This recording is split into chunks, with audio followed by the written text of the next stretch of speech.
Summer is officially here, baby, and we could think of no better way to stay cool this summer than by giving back to others. On September 1st, Laura and I will be donating $1 for every rating and $2 for every written review on Apple Podcasts to a charity that you, our listeners, get to help us pick. Follow us on our socials at Impolite Society Podcast to find out more about how we're going to be picking our charity and to weigh in and let us know what charity you want us to support. But that's not it, because not only are you helping us help others, you also have a chance to help yourself. Not only are we going to be cutting a check to a charity on September 1st, we are also going to be choosing a written review at random to win a $50 gift card and some Impolite Society swag. So if you leave us a review, let us know by taking a screenshot and emailing it to us at rude@impolitesocietypodcast.com or slip it into the DMs of any of our socials. Fixing this messed up world is hard, but when you take a couple seconds to leave us a rating on Apple Podcasts, you can rest assured that you did something positive with your summer and you helped us improve the world $1 at a time. Thank you so much for listening. Now to the show.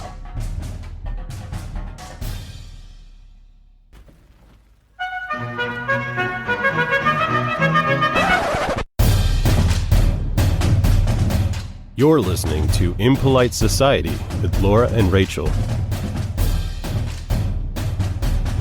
So, Laura, I gotta ask you, I gotta know, what is your fursona? If I were going to be an animal, I would definitely be a tiger. They are my favorite animal in the entire world. Sometimes I think it wouldn't be so bad to be eaten by a tiger because at least I would get to be close to one. So I would be a tiger, and my name would be Danger McPherson. Watch out. What about you? You know, I thought long and hard on this, and I would definitely be a Fausa. Oh, a what? What's a Mufasa? No. These are these strange little creatures from Madagascar, and they look like wild cats, but they're actually weasels. So I like that they're tricky like that, you know? And weasels are cute. These are cute. They look like cats. They got the big cat eyes, big cat ears, but they're tricky. They're not a cat. And they're better than cats. You want to know why? Why? Because they use their tail as a fifth appendage and help them climb and hold on to stuff. Oh, so kind of like monkey-like. Like, it's got a lot going on. And my name would be... What would your name be? Bricklebucks. Bricklebottom? That's what it is? Bricklebox. Bricklebox. Bricklebox the Fosa. All right. Well, this is Impolite Society with your hosts, Bricklebox the Fosa. And Danger McPherson. JK. This is actually Rachel and Laura. I'm Rachel. I'm Laura. And can you believe it? Another month has come and gone. I felt like we just recorded a Fan Friday. And here we are. And now all of a sudden, we're back. Just 1 month closer to death, everyone. Wah, wah. And, you know, some of the times when I was doing the research for today, I felt like dying. I felt my soul leave my body. Yeesh. Because we got a great topic. What is it? I already know, but tell me. You already know. Yeah, and you already know too, listener. You read the name of the episode. But this actually came as a recommendation from one of our friends from the Tweets Ahead podcast. Sean over there in Ireland on the Emerald Island sent us this all the way here to talk about. And he was curious about furries. Who isn't curious about furries? He was furious. Is this Fans Fur Day? And we are for real. We are going to be talking about furries, and his curiosity about furries led me to our question that we are going to be digging into. Furries, they're intriguing. They wear lots of outfits. We see them on the news. We see them in jokes. But my question today, are furries... I'm dying to know. ...all about sex? Because when you think of it, I feel like it's a kinky thing, right? It's a kinky thing. That's definitely how I think of it. I mean, I think of just like weirdos, but I also think of weirdo sex. Yes. Let me just say, I did a lot of research on this. I watched some documentaries. I read some articles. I even so bravely typed the word furry into a certain porn site just to see just to see what came up. Oh, God. We're going to have to hear about that in detail. We are going to hear about that. I didn't actually watch anything, but I did have some observations. Laura, watch no. it? Come on. I know. I walked right up to the edge, but I didn't get in. I just couldn't do it. Oh, come on. If you typed furry into Pornhub, you could at least press play for research, Rachel. For research. I did it in front of my open window in the front room of our house, and I was like, anybody who's walking by is like, wow, they're into some weird shit in that house. They're just going to know, like, the frame of the site. They're going to be like, oh, she's on Pornhub. Just immediately. Truly. They're not going to see the giant animated fox boning a little bunny on it. But that's fine. Porn aside, let me just say, I went down the rabbit hole, just like that fox did. Ha ha. The more I learned about, the more sympathetic I became to the furries and their cause and their community. And I'm like, am I a furry now? Am I a part of this community? You're going to have to convince me. You're going to have to convince me on that Well, one, let's see if I can get you to the same place. And we are going to find out now. But before we do, you might be asking yourself, what the fuck is a furry? And if so... where have you been for the last 10 years? Oh, it's much longer than that. Ooh. Let me tell you what a furry is first. The community has really blossomed since the internet age. Like many weirdo communities, it has really blossomed. Oh, the weirdos found each other, and that They is really what the did. internet is all about. But a furry is a fandom, right? Like how there are fandoms for pop culture pieces, like Harry Potter. There's fans for that. I am a big fan of Lord of the Rings, and other people are in the Star Wars fandom. The difference of furry fandom, the fandom, as they call it, is that it is not about a specific cultural touch point, right? It's not about a story or a name or a title that a company owns. It's just really about an interest or a like of anthropomorphic animals. So anthropomorphic is a long word that just means animals that are somewhat human-like. They're talking like humans. They're shaped like humans. Some of them are maybe dressed in human clothes. This fandom that spans online, local, and international groups, they like the shit out of them, whether it's drawing animal people or dressing up as those animal people or living as those animal people. I will say, one of the articles that you referenced did make an interesting point about the fandom in the sense of that they are creating something anew as opposed to, like you said, taking something that someone else has created and kind of playing with it. They are kind of making their own thing, which I'm like, okay, I can give you some props for that. I mean, it's kind of like Dungeons and Dragons, right? Or you create your own persona and really dig into it. A little bit of props there for creativity and doing your own thing. Yeah, I mean, they definitely march to the beat of their own drummer, that's for sure. And they do not care what we think about them. But within the furry community, there are two kind of subgroups, right? So there's just like your run-of-the-mill furry, someone who's maybe just into this kind of scene. But then there's people who take it to the whole next level. So there is the Therians. They feel that they are spiritually connected to animals. They believe that they are an animal trapped in a human body. This reeks of crazy. If I'm going to be totally honest, this reeks of crazy. I mean, there's a first part there where you said, spiritually connected to animals. I'm like, okay, connected to animals, but believing that you're an animal trapped in a human body, well, then you would know how to use your thumbs or use your tongue or be able to grasp speech. Yeah, that whiffs for me. That whiffs. I will say we all are spiritually connected to animals. Who didn't pretend to be an animal at some point in their lives?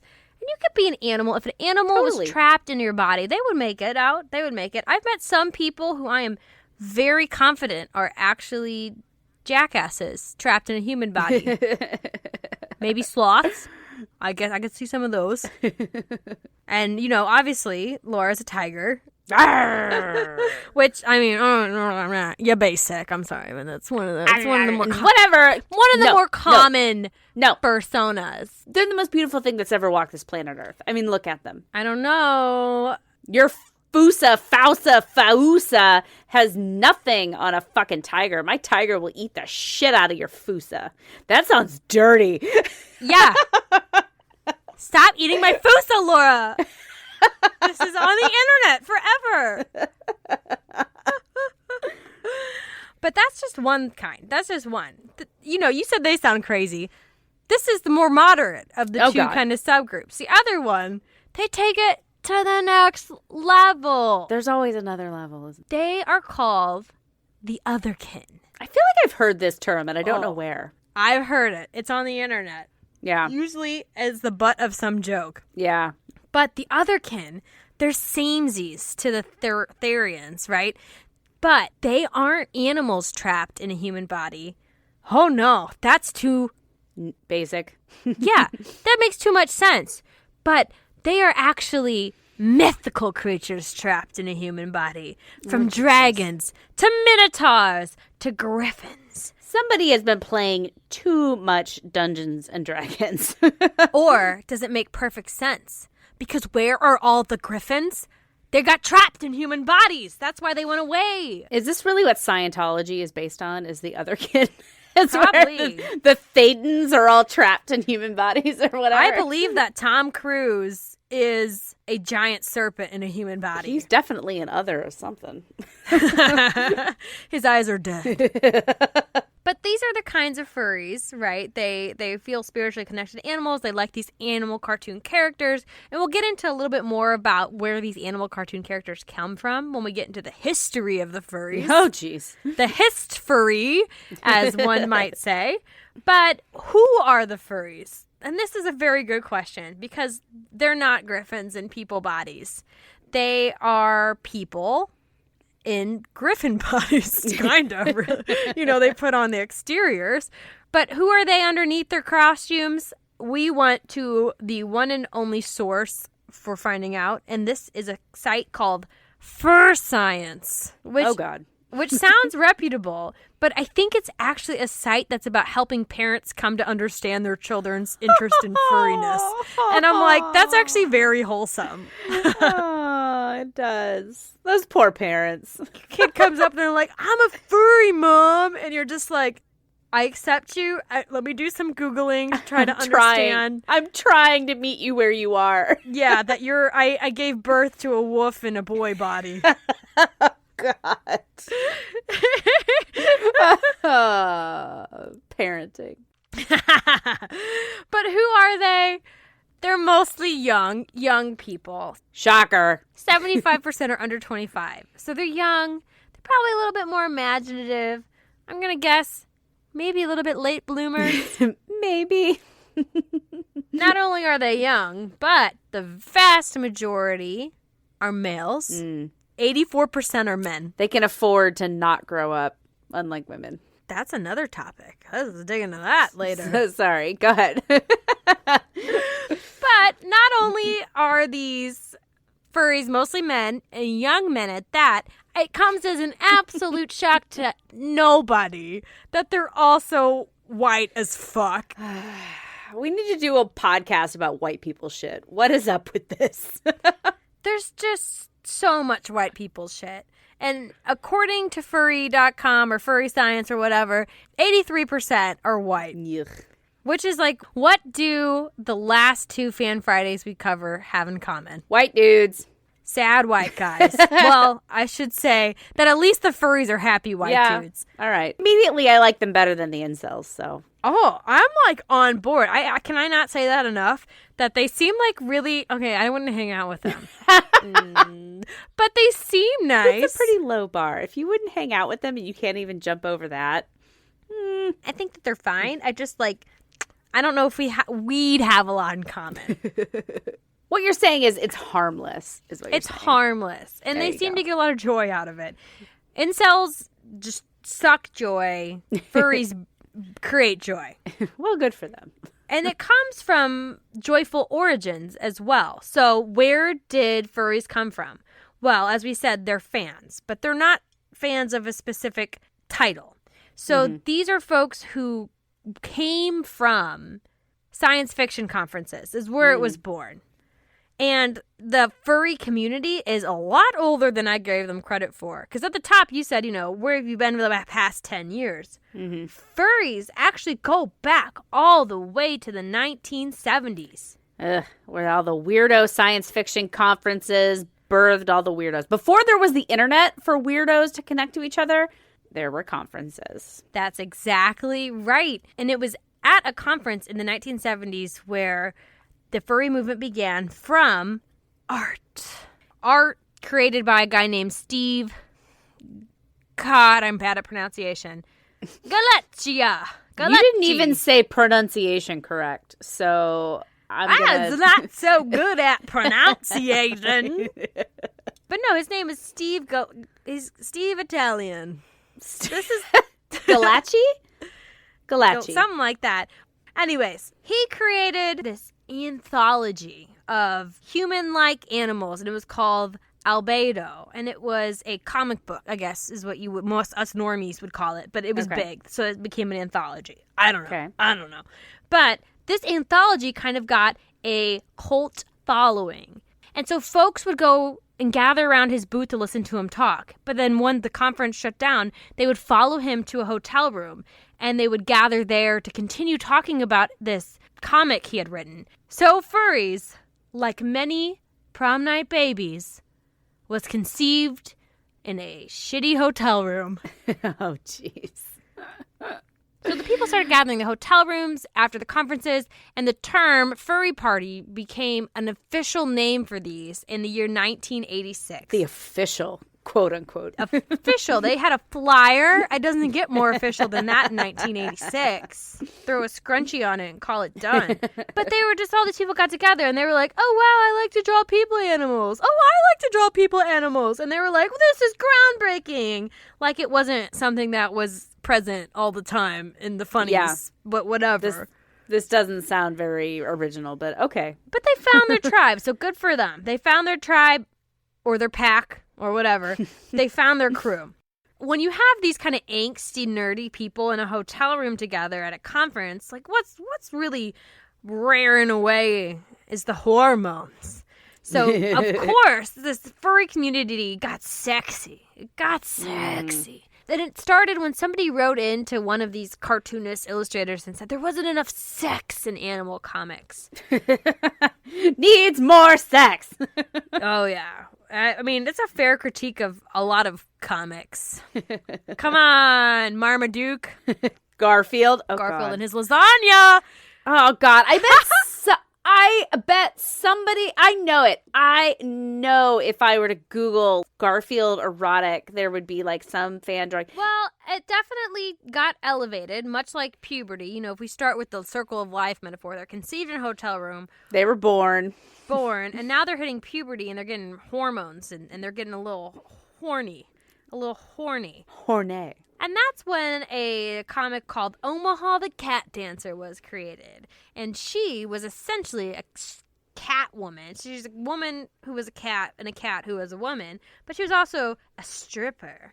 So it's essentially an adult story with adult elements and, you know, stuff that happens to adults, but with cat characters. Cat. Yeah. I mean, she had long hair. She danced. And her nipples were out sometimes. So the next kind of phase, right? You're finding yourself. You're starting to figure out who you are. And for furries, that moment came when a guy named Ken Sample, pronounced correctly, and then it's actually Sample. Fuck you. Anyways, Ken Sample, he started drawing a cougar. And you know what a cougar is, but it's not that kind of cougar. It's a cougar, but no A and an apostrophe. It was Ken Cougar. And people started to notice that this cougar looked awful lot like Ken himself, who was a good-looking dude. Good for you. And so that's when, I'd like to draw cool people animal, and, I wish I was hot like Ken Sample. And it came together, and people were like, I'm going to have an animal that reflects me. So they're going to be Ken and do their own version. They're going to be their own version of Ken. And this was where fursonas were born. And a fursona, as we talked about at our top, is just who you would be as an animal alter ego. Danger McPherson. Bricklebucks, I think was the name I threw out there. That sounds right, yeah. Bricklebucks, the Fusa cat. She's even got a jingle. Oh, yes. I definitely didn't just steal that from Andrew Lloyd Webber's Cats the Musical. The movie. The musical. And then also I take off my skin and I have a sequins dress over more skin underneath the skin that I'm wearing. Have you ever seen the movie Cats, the musical, the movie? No, but I saw some clips of it from a YouTube video making fun of it, and oh man, is it bad. It's so bad. That was like the last thing I did before the pandemic was see fucking Cats, and like ended on a high note. Anyways, so now that we have personas, that's really gearing us up from where we are today. People started getting more and more elaborate with their costumes. They started having their own conferences because they got booted out of sci-fi. They're like, get the Comic-Con. fuck out of here. They're just like, we can't handle this, guys. Sorry, you gotta go. And it just really kind of took off on its own, and it really became a phenomenon for the people that are in the community. But as things grow, you also catch the media's eye, especially when you're parading around a hotel in Chicago dressed as animals and in mascot costumes. So then the media started to pick up this furry phenomenon, and they started covering it. And that's where we kind of get the reputation of this community that started off about cartoon animals, and it got portrayed as being all about kinky sex. Did it get portrayed that way? I mean, they had to pick up on some threads that were already there. I mean, but sex sells. If you hung out with them for their whole con and you could talk about them talking about their expensive costumes, or you could talk about them getting on a giant pile on top of each other and scritching each other, what's going to catch more attention? Well, but one of those happened. They didn't pull it out of their ass. I mean, all of it happened. Exactly. They all spend thousands of dollars on their costume and can talk about their costume and their persona and their fursona for hours, but that's just news. That good news does not make.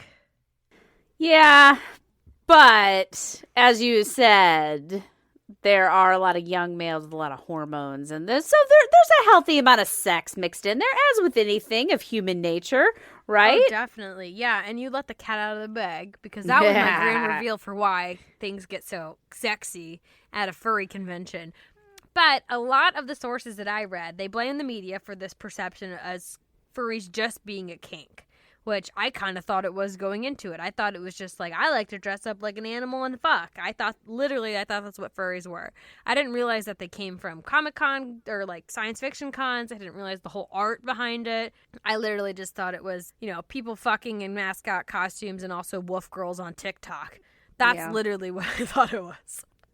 But they blame the media, and I saw it referenced in several places as a Vanity Fair article where this journalist goes and hangs out with furries for the duration of the con, and it's such a good article. I mean, I read it. Yeah, it was good. It was pretty entertaining. Super long. I mean, published in 2001 when we had nothing but time apparently to read 5,000 word articles. I mean, within the first part, she describes the furries and she's like, then they scratched each other. And then I wanted to run away. I was just like, oh, man. Well, some of the people she interviewed, I'm like, yeah, I'd run away from them, too. Not the most flattering portrayal of these guys. I did learn a lot from it about the sex piece. Because you can't deny that the sex is a piece of it. I mean, they have their own vocabulary around it. Yep. So here is a quick lesson in furry sexcabulary. The first word. Yiff. Yiffing is furry sex. So yiffing, yiffy are all variations of yiff. That pile that I described earlier, them just getting on top of each other. I don't want to hear about the pile. They're not having sex. It's just called a fur pile. And they just lay on top of each other. I don't know. Oh yeah, just like It's definitely not sex, but fur play, maybe. Yeah, okay.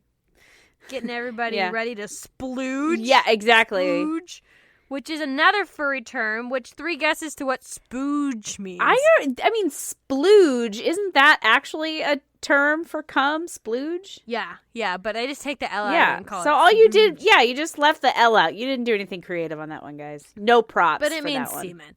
And then no, shocker. Pervert. Which is anybody who's attracted to mascots and such. So you're a furvert. You want to have sex with somebody who's furry. Isn't that all of them?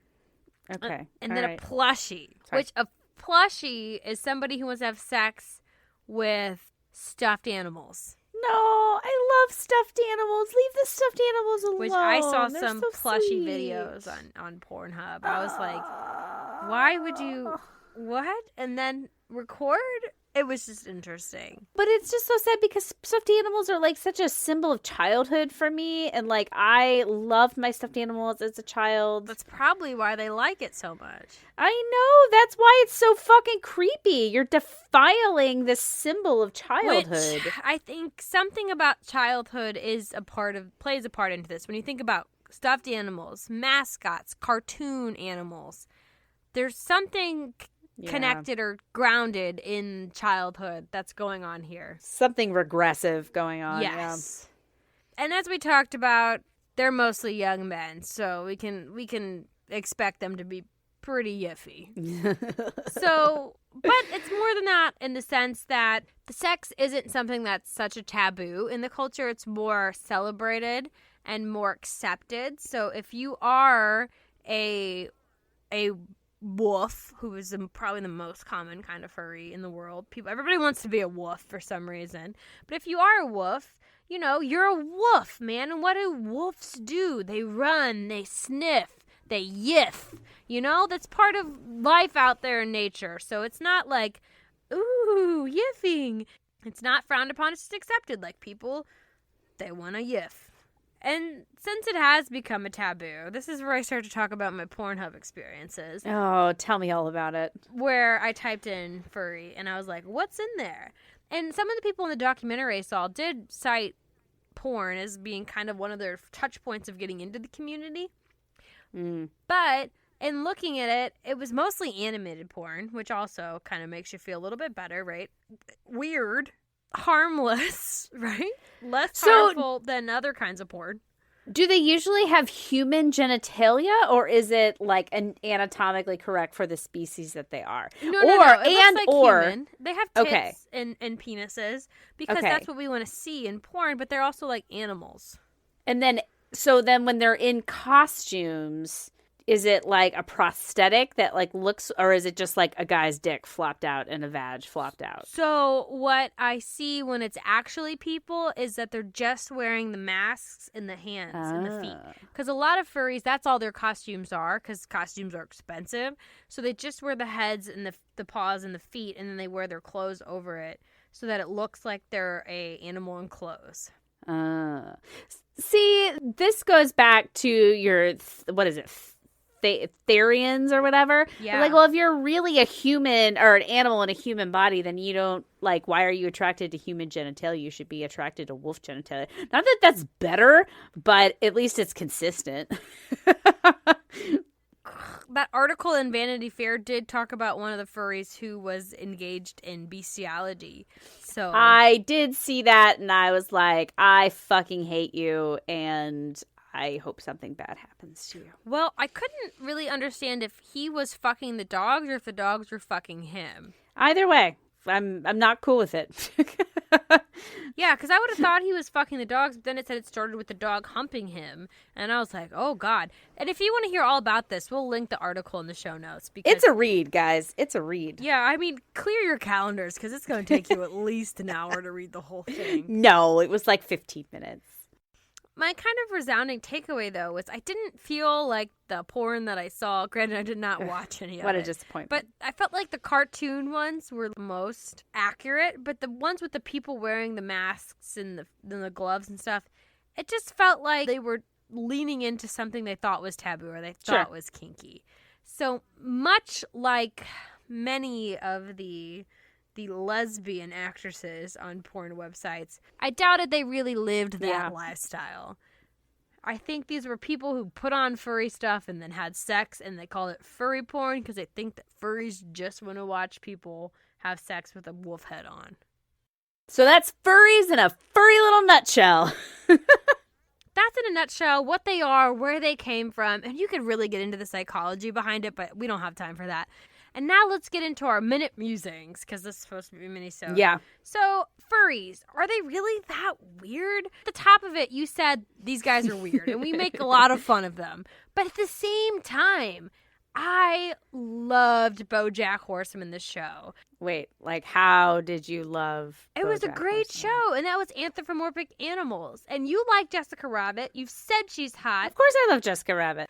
And we literally, before we even picked the furry topic, we talked about the sex icon that is Robin Hood the Fox. Is it really that weird to want to, like, to play animal? No, I don't think it's that weird. Like, yeah, it's fun to suspend reality and pretend to be something else. Of course that's fun. That's why Dungeons and Dragons is popular. But I think, like anything else, it depends on where you fall in the spectrum of that. Just playing at a conference or whatever, it's fine. But when it, like, seeps in too far in your everyday life, when you're fucking plushy stuffed animals, when you're thinking about fucking dogs, when it, like, creeps in and makes it hard for you to live your real life or connect with other humans, that's when, yeah, it really does get weird.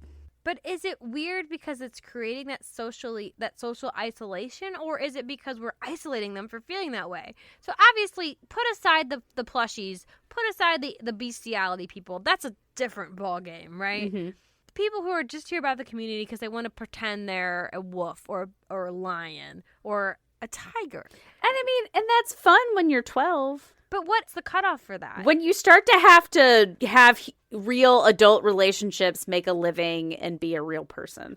But why can't you be a wolf in your spare time? Well, we're playing podcasters. We are not playing podcasts. We have a podcast. But no, I'm just saying, like, I was a kid who was slow to mature. I remember vividly running in from the outfield at a softball game, and I was galloping like a horse because it's like a different gait, right?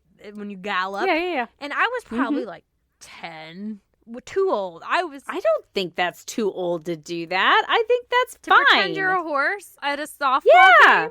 I don't know. Yeah. I have a niece. She's grown out of it now, but she was a dog for, like, a long time. She would come up and she'd be like, "Murph, murph." It was adorable. I doubt she did it at school. I mean, she did it when she was at home with family. But that's also what you see with the furries is that there are furries and nobody knows that. They are only their animal self, their fursona, in the evenings, online, and at these conferences. Okay. Keep your weird shit to yourself. And I'll keep my weird shit to myself. But I guess the thing that gets weird is, like, when people, like, demand to be, like, acknowledged as their persona. Like, when you let it get that far, you're just like, no, I can't take you seriously. I've seen stuff that's, like, the other extreme where, like, people live as dogs and, like, live as horses. You seen that horse girl galloping around on the internet? Oh, it's terrifying. She's on all fours and she, like, mimics the gait of a horse and goes over jumps, and girl is horrifying. Exactly. Horrifying. I'm going to send you. We're going to post a picture of that on the Instagram of her gallivanting around because it is upsetting, to say the least. We can all agree that pretending to be an animal, an interest in animals, is something that's inherent to humans as a species. Mm-hmm. I found an article that talked about how we are fascinated by animals. Going back to ancient Egypt and the indigenous people of America, animals are given human-like qualities, from that ancient times to modern Disney. Animals are used to tell stories. And actually, this article said that children are more curious about animals than non-natural shapes and, like, movement patterns. Also, this article, that makes sense, for some fucking reason, on ESPN.com. I don't know. Branching out. I get that because animals are intriguing. I do it every single day where I talk to my cat and then pretend to talk back like my cat. You know what I mean? Like, in a human voice. I do it every single day. Well, does that make you a furry then? Because you have your anthropomorphizing your cat. I'm playing cat, I guess, when he talks. I pretend that he talks back to me. Like, but what is that about? Why do we do that? Some sort of human projection, I'd imagine. Like, so social. We anthropomorph. Oh man, now you got me all fucking it up. We make all kinds of things human. I'm scratching the word altogether. I know this is a stupid example, but fucking Clippy, and Microsoft, little paperclip that talks, just is part of our human nature for whatever reason. I think you hit the nail on the head. Is because we're so social. Like Wilson and Castaway, you don't have anybody around, so you make a volleyball your friend. It's just something innate to us. We need that social interaction. And anything that we're going to interact with, I guess we decide to give it human qualities. Yeah. So then, especially if you can make a paperclip have eyes and give you tips on how to use your word processor, an animal that interacts with you, it reacts to the world, is even easier to make that next step. It's just interesting to me that babies are more fascinated by natural kind of movements than just random lights and flashes. They want to watch animals. They want to watch the natural world around them. Mm-hmm. That is definitely some, well, I don't want to call it vestigial, but like some leftover piece of evolution where we're more curious about the natural world because that's the world we had to live in. Yeah, no, I think that sounds 100% correct. So then that leftover piece paired with socialization, because let's like our desire to be social, because let's be real, I bet a lot of these people who entered the furry fandom were probably a little socially isolated or maybe outcast by their peers and their social groups. You think? Maybe a bit. But maybe it's because they have that childlike wonder still and active imagination. I cannot fault somebody for that. No, yeah, that's fair. But for whatever reason, they ended out on the outskirts, and then they kind of put those two kind of pieces together, and they made animals into their friends, whether they're cartoons or they're dressing up like it. And there's just some of these moments where they talk about themselves and their furry personas that I felt sad for them. And it sounds bad because it was like such a pure emotion, and they were so genuine, and you could tell it brought them happiness, but you were just kind of like, oh. I guess the ultimate goal is to find happiness with another human that identifies with a human. And when people are, I guess, so happy with what falls short of that, that's what makes you a little sad. I don't know if it was that. It was more just like seeing an adult act like a child and have that kind of childlike piece to it makes you feel like they're, I said like I wouldn't fault them for it, but it was just kind of regressive or like they're stunted in some way. Yeah, it just did not seem fully healthy. And that brings me back to the rude question at the top. Are furries all about sex? No, that's my resounding answer from the research. Is that they're not. They're not all about sex. But there is a fair amount of sex involved. Sex is involved, don't get me wrong. But sex is involved in anything. We both did theater. Theater wasn't about sex. Were people giving hand jobs in the dark backstage? Yes, that happens. But that wasn't the main point. And just like a high school theater troupe, just because it's not about sex doesn't make it any less cringy. It's still pretty cringy when you dig into it. You said it just makes you sad. There's the uck factor, and then when you look into it more, you're just like, oh. And that's where the sympathy came from. And because I was a weird kid, man. Sometimes I wonder what was the tipping point where it turned me into this model citizen podcaster instead of being a furry. I don't know, man. I don't know where that comes from. But I was a weird kid too. I was a late bloomer too. And then at some point, you just leave all that behind, I guess. That's pretty sad in itself. But seriously, we make a lot of fun. But at the end of the day, after doing all this research and watching documentaries and reading and watching the porn or not watching the porn, Rachel, I walked away with just kind of this, everybody deserves to feel like they belong. Everybody needs their pack or their herd or their pride or their murder if they're crows. I don't know if there's any furry crows. If you found people who accept you and like you for who you are and who you are as an animal trapped in a human body, more power to you. I'd say it. That's what I walked away with. And if you want to have sex with those people, sex happens. Yiff happens. Yiff happens. That's our new tagline. In polite society, yiff happens. Okay, well, that's furries. I think we put a nice little tail on it. And stuck a little raccoon tail on the end of this furry nutshell and sent it on its way. So thank you so much, Sean, for giving us this question. We had something else lined up, and it wasn't quite as good as fit as furry. So I had a lot of fun learning about furries. Oh, and I hope you had a lot of fun hearing me share what I learned about furries and mispronouncing a lot of it. Anthropomorphizing. Anthropomorphizing. Thank you for listening. We hope you enjoyed Fan Fur Day. And if you want to send your own rude question or kind of off-color topic for us to dig into, or just tell us about your fursona. We want to hear about it. You can contact us on any of our social medias. Tell us our social medias, Laura. We got Facebook. We got Instagram. We got Twitter. We got YouTube. We got TikTok. We got a website. We got all those things. Or you can send us a direct email by typing the word rude at impolitesocietypodcast.com into your what do they call that section? The two bar? Your to field, into the There you to go. field, and then sending it to us from your email. Thank you for that tutorial, Rachel. I know. You could be Clippy. You could be Clippy. Ah, Clippy! I'm an anthropomorphic paperclip. All right, guys. Thank you so much for listening. If you enjoyed what you heard, make sure to download, rate, review, and subscribe. All those things. We are just two nobodies out here trying to cut it in the world of so many indie podcasts. Tell a friend. That is Danger McPherson. This is Bricklebucks. And we are signing off for the night. Have a fantastic weekend, everybody. Oh, wait, what is that? The drums? I guess that's drums. Tigers don't purr.